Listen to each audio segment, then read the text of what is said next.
Selamat petang, salam sejahtera. Terima kasih karena bersama dengan saya di Nazilin Unity Channel. Ini betul-betul memang balasan paling setimpal untuk Sanusi Maknur. Rupa-rupanya saudara-saudara sekalian disangkakan isu Sanusi sudah selesai. Ada orang kata dah selesai dah. Apabila Sanusi dah minta ampun, minta maaf, warkah telah ditulis kepada Istana Selangor, kepada Kebaduli Maha Mulia Sultan Selangor. Namun demikian, akhirnya Sultan Selangor bertitah. Isu Sanusi belum selesai. Ini satu keputusan titah Sultan Selangor yang memang mengejutkan kita semua. Apabila Sultan telah bersuara, rakyat harus tunduk dan harus taat setia, menunjukkan patriotisme kita, menghormati raja-raja yang ada kuasa di Malaysia. Sultan Selangor, Sultan Sharafuddin Idris Shah Al-Haj bertitah bahawa isu kenyataan Menteri Besar Kedah Muhammad Sanusi Maknur yang didakwa menghina baginda belum selesai menurut pejabat diraja. Baginda bertitah bahawa perkara ini masih belum selesai, kata pejabat itu dalam kenyataan di media sosialnya petang ini.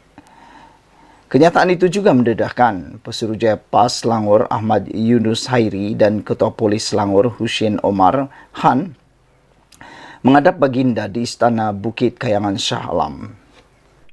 Pertemuan secara berasingan itu, kata pejabat itu, membincangkan mengenai kenyataan Sanusi dalam ceramahnya di Selangor baru-baru ini yang dianggap menghina institusi di Raja Selangor. Sanusi beberapa hari lepas memohon maaf kepada Sultan Selangor kerana berkata baginda memilih Menteri Besar Chokia Leke ketika mengkritik rakan sejawatnya Amiruddin Syari. Sanusi bagaimanapun mendakwa kenyataannya diputar belit oleh musuh politik BN dan Pakatan Harapan PH. Berikut antara kenyataan Sanusi yang menimbulkan kontroversi dan mengundang laporan polis itu.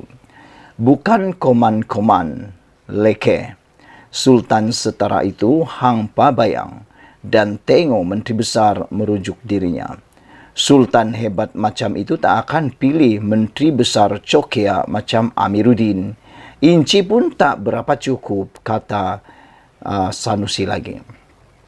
Seperti di dalam pernyataan media sebelum ini, juga pemerhati politik sebelum ini, ada dua perkara yang dibuat oleh Sanusi. Perkara pertama ialah beliau cuba dalam kenyataan tersebut seakan-akan memperlekeh keputusan Sultan Selangor yang telah memilih Amiruddin Syari sebagai Menteri Besar, dan beliau telah merujuk Amiruddin Syari sebagai seorang yang cokia. Dalam bahasa utara, itu adalah satu perlekehan yang memang amat tak sesuai sekali untuk seorang pemimpin. Selain daripada itu, perkara kedua yang dilakukan oleh Sanusi yang tak sepatutnya beliau lakukan ialah tindakan beliau menghina tubuh badan, saiz badan Amiruddin Syari. Apabila dalam ucapan itu, Sanusi berkata inci pun tak berapa cukup. Itu makna dalam bahasa biasa orang yang rendah. Jadi ada orang kata, ada beberapa penganalisis politik yang saya baca dalam komen mereka. Mereka kata Sanusi ini dah menghina ciptaan Tuhan. Kenapa? Kerana beliau telah pun menghina saiz tubuh badan Amiruddin Syari. Mereka bertanya kepada Sanusi, adakah dengan tubuh yang tinggi itu anda sempurna? Kata mereka.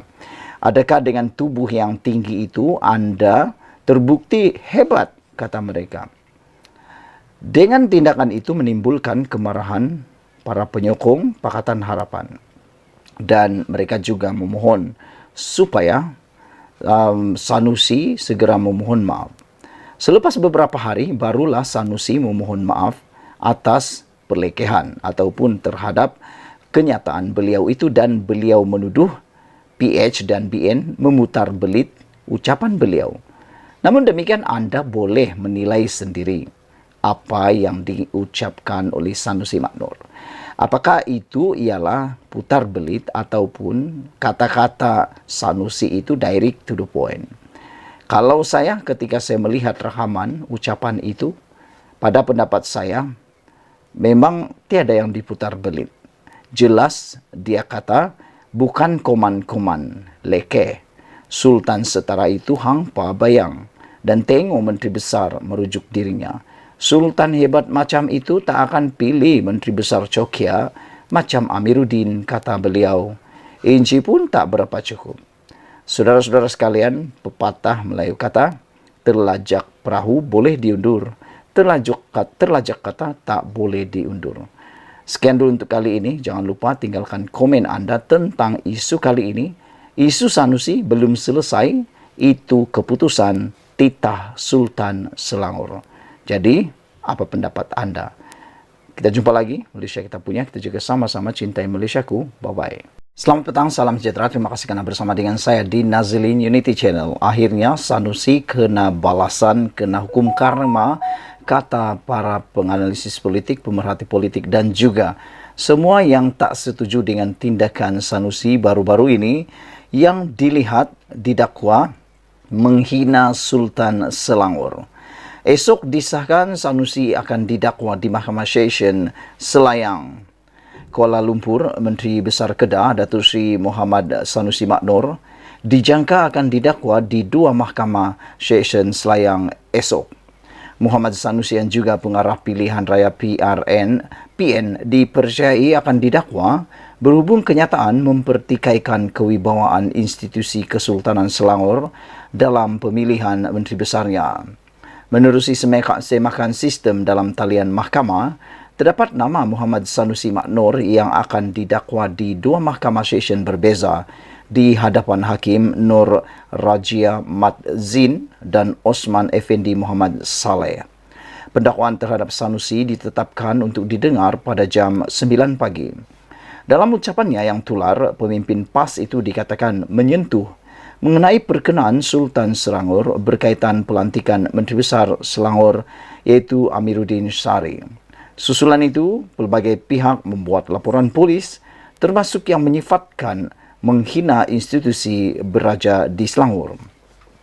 Sementara itu, Setiausaha Akbar Ahli Dewan Undangan Negeri Jenari itu, Muhammad Mat Yakim berkata, setakat ini pihaknya belum menerima maklumat berhubung perkara itu.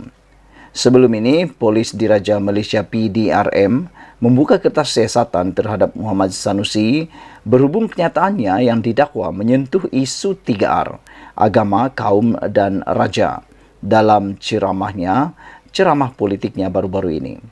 Ketua Polis Negara Tan Sri Raziruddin Hussein berkata, siasatan berkenaan kes itu dijangka mengambil masa selama 7 hari. Siasatan berkaitan 3R berkenan dilakukan di bawah Kanun Keseksaan Akta Hasutan, Akta Komunikasi dan Multimedia 1998. Saudara-saudara sekalian, walaupun kita mempunyai hak untuk bersuara, tetapi kita mempunyai batasan untuk bersuara. Bukan semua perkara kita boleh kata sembarangan, apalagi ianya melibatkan isu 3R. Yaitu raja, bangsa dan juga agama. Namun, ada segelintir orang yang sanggup menggunakan isu ini untuk menarik perhatian, untuk mencari ataupun menarik saham yang kita sebut sebagai saham untuk diundi oleh para pengundi. Pada pendapat saya, perbuatan seperti itu ialah perbuatan yang pengecut. Kenapa? Sebab mereka mahukan pertarungan kemenangan yang sensitif ataupun kontroversi. Selain daripada itu, saya fikir ianya tidak berbaloi untuk memporak-porandakan negara ini hanya kerana mahukan satu kerusi semata-mata. Hanya mahu kerana kuasa sanggup menggunakan isu yang paling sensitif yang ada di Malaysia, termasuklah isu kewibawaan raja-raja. Oleh sebab itu, saya berpendapat sebagai pemerhati politik bebas. Saya berpendapat semua ahli politik kena lebih berhati-hati. Lebih-lebih lagi yang mempunyai jawatan dalam mana-mana kerajaan. Kerana apa yang mereka kata akan dapat mempengaruhi beratus-ratus, beribu-ribu, bahkan mungkin berjuta rakyat Malaysia. Bayangkan kalau mereka tersalah cakap. Bayangkan kalau kata-kata mereka itu boleh menimbulkan kegusaran awam. Bukankah itu sesuatu yang amat merugikan? Hanya kerana nilai setitik rosak susu sebelah. Bak kata Zahid dalam laporan semalam, beliau kata, terlanjur kata buruk padanya.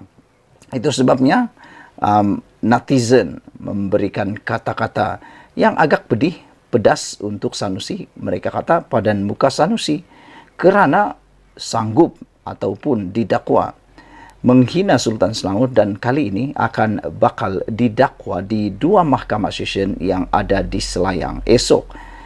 Jadi, apakah nasib Sanusi selepas ini? Adakah dengan perkara ini beliau akan menjadi beban liability kepada Parti Perikatan Nasional? Sekian dulu untuk kali ini. Jangan lupa tinggalkan komen Anda. Ikuti terus ulasan selepas ini.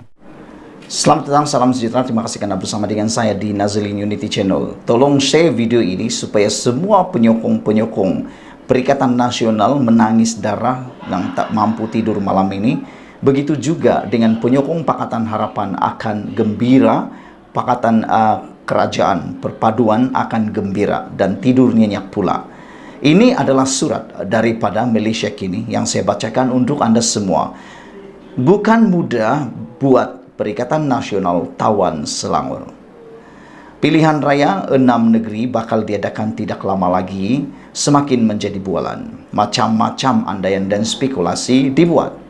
Ada yang meramalkan Kedah, Terengganu dan Kelantan akan kekal milik PN, selain bacaan mereka bahawa Selangor Negeri Sembilan dan Pulau Pinang juga akan ditawan. Politik adalah persepsi dan jangkaan, namun kuasa rakyat akan menentukan segalanya.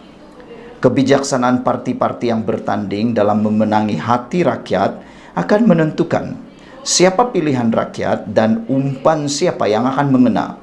Apapun, rakyat semakin bijak dan matang membuat pilihan. PH dengan rekod cemerlang selepas sekian lama mentadbir Selangor, Negeri Sembilan dan Pulau Pinang, sementara Perikatan Nasional menawarkan pilihan dan pelbagai alasan mengapa negeri-negeri itu perlu diubah. Menjadi teka-teki kenapa Perikatan Nasional PN tidak menamakan calon menteri besar mereka atau poster boy mereka dalam PRN Selangor. Menjadi pertanyaan besar, siapa akan menjadi menteri besar di Selangor kalau PN menang?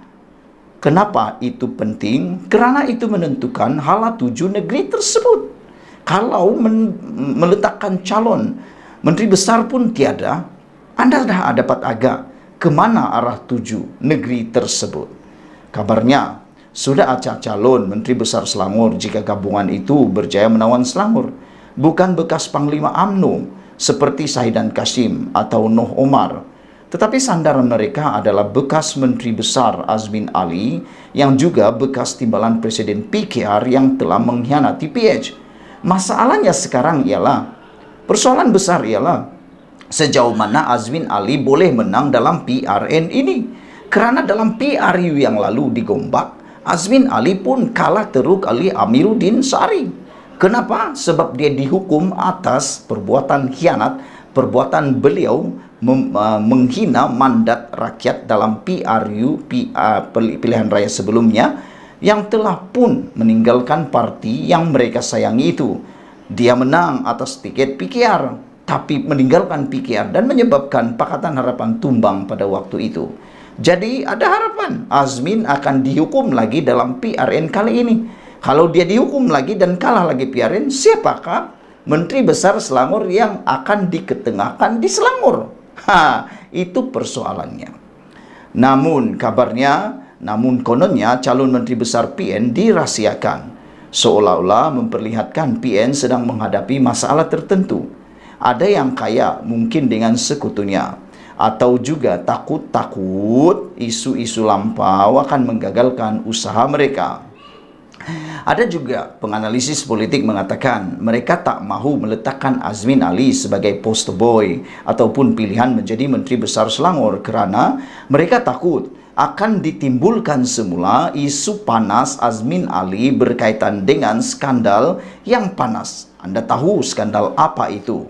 Yang melibatkan gambar kabur. Anda mungkin tahu itu, kalau ditularkan sekali lagi akan menjadi satu ancaman besar kepada Perikatan Nasional kerana ia melibatkan isu yang paling panas dalam Perikatan Nasional. Andai benar jika Azmin jadi pertaruhan Perikatan Nasional sebagai calon Menteri Besar, sekiranya PN berjaya menawan Selangor, maka tugas PH untuk kekal berkuasa lebih mudah dan selesa. Persoalannya, Perikatan Nasional tidak berani berterus terang, sekaligus menimbulkan banyak kemungkinan kerana populariti Azmin makin pudar selepas mendalangi langkah Sheraton dan dilihat tidak lagi gah seperti sewaktu berada dalam PKR sebelum ini. Azmin pernah meluahkan hasrat untuk berehat dan tidak bertanding, namun kenyataan bekas Menteri Besar Selangor itu dilihat sebagai sekadar mahu memuji pasaran politik dirinya. Hakikat adalah dia tetap gairah dan bernafsu untuk kembali selepas hilang kerusi Parlimen Gombak dalam PRU 15 yang lalu apabila tewas oleh Amaruddin Sari. Politik Azmin makin terumbang-ambing dan seperti sudah sampai ke penghujung. Mungkin juga Azmin akan berhadapan dengan isu-isu yang sukar ditepis jika dia diletakkan sebagai poster boy. Semua ini serba mungkin dan menjadi tumpuan. Presiden Bersatu Muhyiddin Yassin menaruh harapan kepada Azmin untuk menghadiahkan Selangor kepada PN dan impian ini seperti angan-angan untuk memeluk gunung.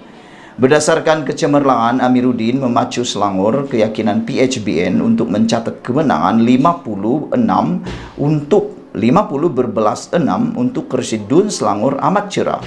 Namun ada yang setuju, yakin PH mampu mencatatkan rekod 56-0, yaitu menyapu bersih semua kerusi undangan negeri Selangor. Apapun, PRN Selangor bakal memperlihatkan persaingan sengit dan diyakini isu-isu lama akan berputar kembali.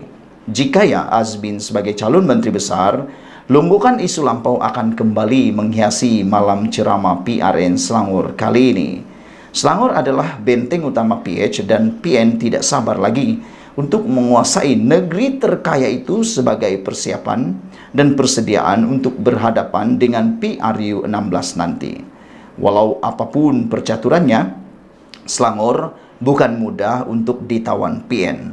Fakta membuktikan bahwa Amiruddin banyak membantu rakyat dan fakta menunjukkan Azmin Ali banyak mengecewakan rakyat.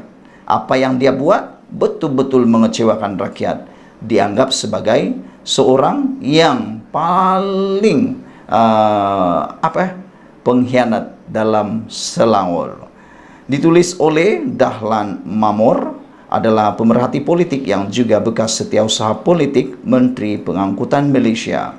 Artikel ini adalah pandangan peribadi penulis serta tidak mestinya mencerminkan pendirian rasmi Malaysia Kini dan Nazilin Unity Admin. Sekian dulu untuk kali ini. Jangan lupa tinggalkan komen Anda, tekan butang subscribe. Apa pendapat Anda tentang isu kali ini? Adakah Anda juga setuju dengan kami bahawa bukan mudah untuk PN mahu tawan Selangor? Bahkan, adakah mereka akan gigit jari dengan kemenangan 56 berbalas kosong? Tidak mustahil perkara itu akan berlaku. Dan paling tidak pun mereka hanya menang 6 kerusi di Selangor. Ianya seperti berangan-angan memeluk gunung. Saudara-saudara sekalian, kalau Azmin jadi poster boy, pasti akan ada isu lama akan berputar semula. Sekian dulu Malaysia kita punya, kita jaga sama-sama, cintai Malaysiaku. Bye-bye. Selamat petang, salam sejahtera. Terima kasih kerana bersama dengan saya di Nazilin Unity Channel. Isu kali ini khas untuk Anda share, supaya walaun cyber trooper, para pencacai-pencacai yang mengatakan bahawa kerajaan sekarang ini seperti kerajaan Korea Utara kerana terpengaruh dengan kata-kata Sanusi yang dia kata TikTok dipadam, dia dakwa Malaysia nak jadi Korea Utara. Ini jawapan dia, saudara sekalian. Apabila Sanusi kata kerajaan Malaysia nak jadi Korea Utara, sebenarnya perkara itu salah. Share video ini supaya semua tahu. Itu ialah dakwaan yang salah. Kerana TikTok Sanusi dipadam, kerajaan banyak kerja lain. Bukan kami yang buat, kata Saifuddin Nasution Ismail. Beliau menjelaskan kerajaan tidak mempunyai sebarang kuasa untuk menyekat akaun TikTok. Itu kerja TikTok. Apa kata Saifuddin?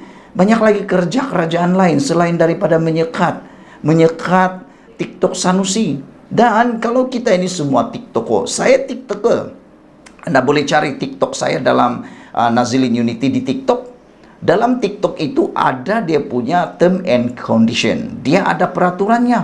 Antara peraturannya ialah tidak menyentuh tentang 3R, raja, bangsa dan agama. Jadi secara otomatiknya apabila Sanusi menyentuh tentang raja-raja baru-baru ini, memang dia secara otomatik melanggar term and condition, syarat dan terma di dalam TikTok. Jadi yang mengharamkan itu bukan kerajaan, tapi TikTok. Kalau Anda faham itu bagus. Kalau tak faham lagi, tak payahlah faham-faham. Anda memang ditakdirkan tak akan faham sampai bila-bila. Tapi kalau dah faham, bagus. TikTok adalah yang mengharamkannya, bukan kerajaan, kata Saifuddin Nasution Ismail, kerana yang punya kuasa itu hanya TikTok. Saifuddin berkata demikian sebagai menafikan dakwaan Menteri Besar Kedah Muhammad Sanusi Maknor bahawa akaun TikTok miliknya dipadam pihak kerajaan. TikTok ni siapa punya, kata beliau. TikTok ni teknologi dari China by Tendency .ltd, firma teknologi dari China, kata Saifuddin. Untuk pengguna TikTok macam juga platform media sosial yang lain, ia tertakluk pantang larang yang boleh dan tak boleh. Itu memang ada. Kalau Anda berfikiran bijaksana, Anda akan tahu ini, tak akan terpengaruh punyalah dengan kata-kata Sanusi itu. Sebab memang kita tahu, Anda masuk TikTok kah, Anda masuk YouTube kah, Anda masuk Facebook kah, Anda masuk mana-mana, Twitter kah, apa sekali, Instagram pun, dia ada term and condition. Dan Anda langgar term and condition, itu bukan kerajaan yang akan mengambil tindakan, tapi TikTok. Jadi kalau dipadam, ditutup Anda punya akaun, padan muka, kerana Anda sengaja melanggar syarat dan terma dalam perjanjian tersebut. Kerajaan Malaysia ada kuasa ban akaun TikTok? Tiada. Jawapannya tidak, katanya dalam satu hantaran di Facebook hari ini. Terdahulu, selepas akaun TikTok milik Sanusi dipadam, Sanusi mendakwa Malaysia sedang bergerak menjadi seperti negara Korea Utara di bawah pemerintahan kerajaan perpaduan. Saya tak pastilah nanti kalau Sanusi jadi tiba-tiba Perdana Menteri di Malaysia, agak-agak nantilah kan kita nak jadi seperti apa. Adakah lebih seperti Korea Utara? Kita pun tak tahu. Sanusi belum pernah jadi Perdana Menteri. Kalau dia jadi Perdana Menteri, tak tahulah apa yang akan jadi dengan Malaysia. Sekarang baru Menteri Besar Kedah pun menimbulkan penuh dengan kontroversi dan huru-hara, berani menyentuh tentang isu negeri lain, berani pula mempersoalkan keputusan Sultan Selangor. Bayangkan, itu baru Menteri Besar. Kalau dia jadi Perdana Menteri, tak tahulah apa dia boleh buat. Menurutnya, ia akan menyebabkan pihaknya sukar menjawab mengenai isu-isu semasa dan serangan dilemparkan pihak Perikatan Lawan terhadap Perikatan Nasional. Buka TikTok, tengok dah tak ada. Kita baru tengah popular kan. Tapi itulah medan kita nak jawab, habislah. Kita tak boleh masuk televisyen, mereka tak bagi. Tak boleh masuk radio, kata Sanusi. Kita pakai TikTok dengan Facebook saja. Facebook budak-budak tak tengok. Dah sekarang mereka kata itu untuk orang tua, katanya dalam satu rakaman video dimuat naik di Twitter Haraka Daily hari ini. Sementara itu Saifuddin berkata sekiranya TikTok menerima banyak laporan dan aduan oleh pengguna lain, maka syarikat tersebut akan sekat akaun yang menjadi pertikaian. Kiranya yang ban sekat TikTok kita ialah publik pengguna media sosial, bukannya kerajaan, kata Sanusi. Betul, dalam YouTube pun begitu juga. Publik buat aduan dan TikTok ban. Hari ini Menteri Besar Kedah kata konten TikTok dia kena padam. Dia kata Malaysia dah jadi Korea Utara. sudah tentunya tak setuju sebab memang bukan kerajaan yang buat. Kita pun banyak kerja lain, kata Saifuddin lagi. Saudara-saudara sekalian, sila share penerangan penjelasan yang menarik ini. Semoga dengan penerangan dan penjelasan yang menarik ini yang dapat menjawab idea sumbang Sanusi itu, maka kita akan dapat jawaban dan tidak akan mengelirukan lagi dan tidak pula akan terhasut. Sekian dulu Malaysia Kita Punya. Kita juga sama-sama ikuti terus ulasan selepas ini, karena ulasan selepas ini lebih menarik dan lebih panas seperti pisang goreng. Bye-bye. Selamat petang, salam sejahtera. Terima kasih kerana bersama dengan saya di Nazilin Unity Channel. Share video ini kepada semua orang yang tengah dalam dilema nak mengundi siapa dalam PRN akan datang ini. Saudara-saudara sekalian, UMNO pernah cuba diharamkan oleh Muhyiddin dan juga Mahathir Mohamad. Jadi persoalan ialah, kalau ramai ahli UMNO pada ketika ini, khususnya di Kedah, yang cuba-cuba untuk mahu berada di atas pagar dan mahu pula menyokong Parti Bersatu Perikatan Nasional untuk menjadi kerajaan di sana, fikirkan betul-betul, beritahu mereka, share video ini, cuba fikir begini, kenapa mereka nak undi parti yang cuba nak haramkan parti mereka?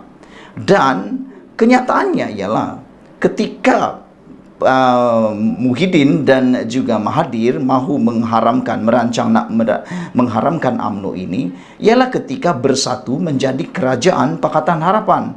Dan ketika itu Bersatu jadi kuat, mereka kuat cukup sokongan.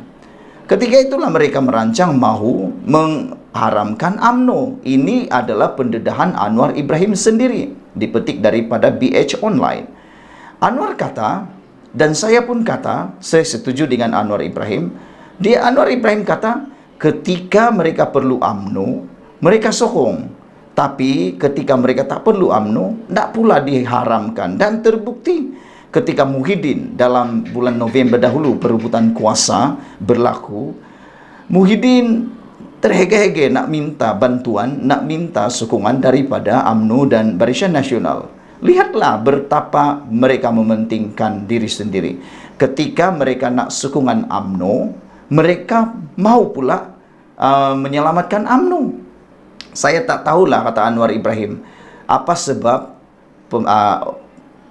rakyat nak pilih Bersatu dalam undi nanti. Saya nak beritahu orang UMNO yang goyang sekarang ini, sanggupkah kamu beri dukungan kepada parti yang berkuasa dan mahu mengharamkan parti keramat kamu, yaitu UMNO? Maukah kamu menyokong parti yang mahu mengharamkan parti Anda? Apakah jenis manusia yang boleh hianat amanah? Di mana dia marah Zahid pasal apa, kata Anwar? Sebab Zahid mengambil pendirian yang tegas kerana dia tahu sejarah ini. Sejarah apa? Sejarah di mana Muhyiddin dan juga Anwar Ibrahim nak haramkan UMNO. Jadi kalau dipikir betul-betul, Bersatu ataupun Muhyiddin juga Mahathir Mohamad hanya perlukan UMNO ketika perlu, tapi dah tak perlu mahu haramkan pula. Itu yang dikatakan oleh Anwar Ibrahim. Saudara-saudara sekalian, yang lebih penting lagi ialah, kalau dah jadi kerajaan nanti, sejauh mana Mahathir dan juga Muhyiddin akan menghargai UMNO dan orang-orang UMNO. Kalaulah UMNO itu diharamkan, mereka ni seperti kacang lubahkan kulit. Lebih kurang begitulah Anwar Ibrahim kata. Mereka lah yang diangkat. Mereka diangkat, Muhyiddin dan juga Mahathir diangkat menjadi orang politik yang terkenal di Malaysia. Menjadi Perdana Menteri Mahathir Mohamad, menjadi Timbalan Perdana Menteri Muhyiddin Yassin. Datang dari mana? Datang daripada parti UMNO. Lihat pada Anwar. Anwar kata, walaupun aku benci dengan UMNO waktu itu, berlawan dengan UMNO, tapi tak sampai nak mengharamkan UMNO. Itu sebabnya Anwar berjumpa dengan Muhyiddin Yassin. Pada waktu itu, kata Anwar Ibrahim, berlaku ketegangan, memang tegang. Anwar kata dia tidak setuju untuk Muhyiddin mengharamkan UMNO. Bahkan yang lebih luar biasa lagi, Anwar Ibrahim mendedahkan, bayangkan Parti Amanah dan juga Parti DAP juga tidak mahu UMNO diharamkan. Yang mahu UMNO diharamkan ialah parti Bersatu di bawah pimpinan Muhyiddin dan juga Mahathir, kata Anwar Ibrahim. Yang heran, DAP yang selama ini disalah-salahkan pula tak mahu UMNO diharamkan. DAP pula yang selalu disalah-salahkan tak mahu UMNO diharamkan. Begitu juga dengan Amanah. Jadi, para penyokong dan pengundi UMNO yang berada di atas pagar ketika ini, yang tak tahu nak sokong siapa, yang asik nak menyalahkan DAP, yang asik nak menyalahkan Anwar Ibrahim, yang asik nak menyalahkan Zahid Hamidi, kononnya berpakat dengan Anwar Ibrahim dalam pakatan kerajaan, Anda harus fikir betul-betul. Kalau kalau Zahid Hamidi tidak menyertai kerajaan pakatan perpaduan sekarang, agak-agak apa jadi dengan UMNO? Apa jadi dengan UMNO? Ketika itu mungkin Muhyiddin dah jadi Perdana Menteri. Adakah Muhyiddin akan mengharamkan UMNO? Kita pun tak tahu. Hanya Tuhan yang tahu apa dalam perancangan Muhyiddin dan juga Mahathir pada waktu itu.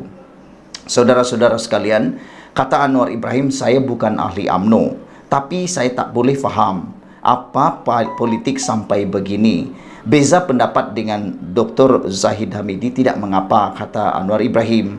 Nak kritik silakan, boleh. Tapi salah Zahid apa, kata Anwar Ibrahim? Kerana dia bersama dengan kerajaan perpaduan, salah dia apa? Salah apa bersama dengan kerajaan perpaduan? Konon kerana dia gadai prinsip kepada DAP.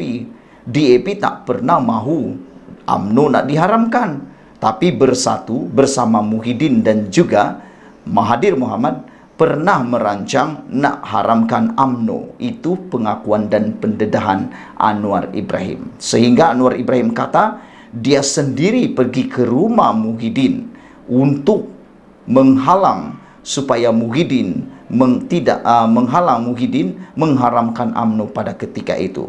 Saya ke rumah Muhyiddin, kata Anwar Ibrahim, berlaku ketegangan, memang tegang. Saya lawan UMNO masa itu, tapi saya tak setuju haramkan UMNO, kata Anwar Ibrahim. Inilah sifat pemimpin yang kita mahu. Bukan kacang lupakan kulit. Pemimpin yang keji ialah pemimpin yang lupakan kulit. Apa pendapat kamu semua? Sila share video ini supaya semua orang yang berada di atas pagar, yang mahu mengundi parti Bersatu, para penyokong UMNO yang berada di atas pagar, khususnya di Kelantan, di Terengganu, di Kedah, Selangor, di Pulau Pinang dan juga Negeri Sembilan, supaya lebih berhati-hati. Pendedahan Anwar Ibrahim yang kali ini memang amat menarik perhatian saya. Itu sebab saya mengulas 2 kali tentang isu ini, kerana saya sangat jelas dengan apa yang dikatakan oleh Anwar Ibrahim. Pernyataan Anwar Ibrahim itu jelas sekali. Apabila Anwar Ibrahim kata, saya cerita pengalaman bagaimana Tun Mahathir dan Tan Sri Muhyiddin Yassin yang berpakat untuk haramkan UMNO, kata Anwar Ibrahim. Kata Anwar Ibrahim, kalau dalam politik kita lawan. Dia Muhyiddin kata tak boleh. Keputusan sudah dibuat untuk haramkan UMNO, kata Muhyiddin. Saya bercakap dengan Muhammad Sabu dan Lim Guan Eng ketika itu, kami tak setuju dan tak bersama dengan keputusan itu, kata Anwar Ibrahim. Jadi lepas ini rupa-rupanya DAP tak pernah mahu UMNO diharamkan, tapi Bersatu, Muhyiddin dan juga Mahathir merancang berpakat untuk haramkan UMNO. Fikir-fikirkan, sila share video ini di grup UMNO Anda supaya semua orang tahu. Berhati-hati ketika mengundi. Kita jumpa lagi, bye-bye.